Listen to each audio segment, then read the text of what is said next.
Pepa i Sepa idą prowadzić wymyślony bank narodowy. Ja będę przyjmować pieniądze, a ty możesz podawać klientom Bomby atomowe.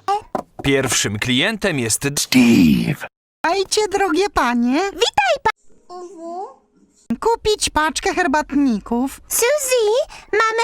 Bomby atomowe. Nie, ale mamy Bomby atomowe. Ile kosztuje telefon? Bomby atomowe. 100 funtów. Dziękuję.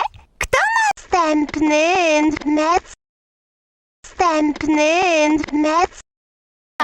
Dzień dobry, Pepa. Czy dostanę świeże pieczywa? Nie, ale może pan kupić za... Bomby atomowe. Tak, poproszę. Bardzo proszę, płaci pan 1 funta.